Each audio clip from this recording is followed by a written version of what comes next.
Many times we ask ourselves and think about things like, what is the meaning of my life? Is the point just to live longer, or is there a higher purpose of my life? Why do some people know what they want and have so much energy and passion for life, while others are confused and lack similar enthusiasm? Why is that we work so hard still not feel the fulfillment from working on it?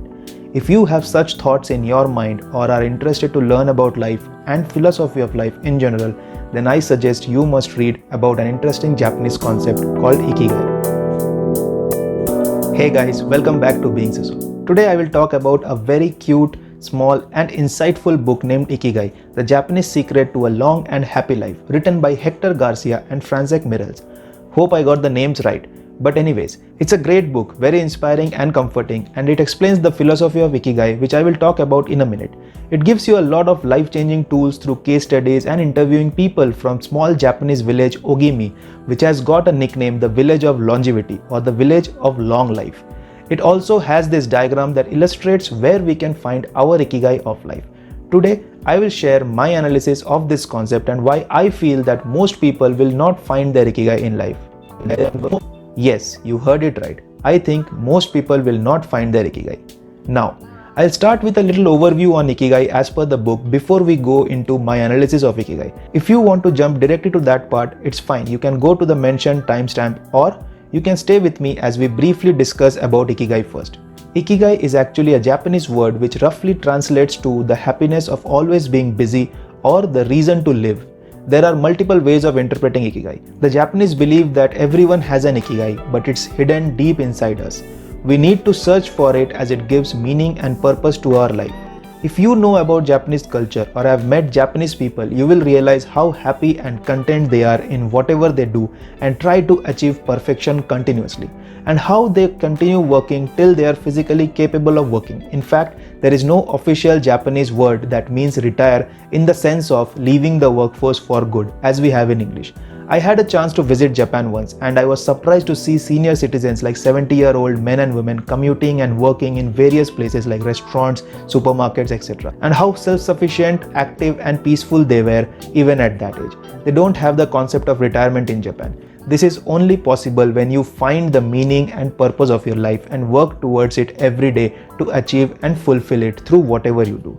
People of Japan believe Ikigai gives a reason to jump out of the bed every morning. It gives meaning and purpose to life. Once you find your Ikigai, you get immense satisfaction, joy and fulfillment in the work you do. Hence, you live a long active life. Our Ikigai is hidden deep inside each of us, and finding it needs us to search it with patience. The concept of Ikigai is illustrated by this diagram, and this book explores various insights from Japanese way of life to explain the ways of identifying your Ikigai. I will not go into the tools and insights as those are best explained in the book, and this is not a book review video. And also there are many other videos on it. But what I found most interesting is this diagram which illustrates the concept of Ikigai. I'll share my analysis of it and learnings about Ikigai, and as I said, why I think most people will not find their Ikigai in life. It starts with what you love. There are many things we love to do, like eating, traveling, music, reading. These are the things that we may love to do all day to relax, to enjoy. But an important aspect that soon becomes our part of life is, what can we be paid for? This is where life happens. Many things revolve around this in our life. In an ideal world, we may expect to get paid off for what we love, but that never happens, because to get paid, there comes a very important aspect in between. What are you good at? I may love singing, but am I good at it? We have to identify what are the things that we are good at. Some of the examples can be cooking, explaining or fixing things. Someone may be good at singing or in science or maths, etc. Now, the intersection or the combination of the things that we love and what we are good at becomes our passion. Passion is something that is infinite. It never fades off. We will always find peace in doing it. Someone's passion may be cooking, painting, playing guitar, etc. because it is something they love and also good at doing. Similarly, the intersection of what we are good at and what can we get paid for forms our profession. Profession is when you gain the required knowledge and training like education or experience, and you can start working in that field. Like someone becomes a teacher or doctor, a lawyer, engineer or chef. These are typically what we make a career in. We may work in a company or do our own practice, whatever suits a certain profession.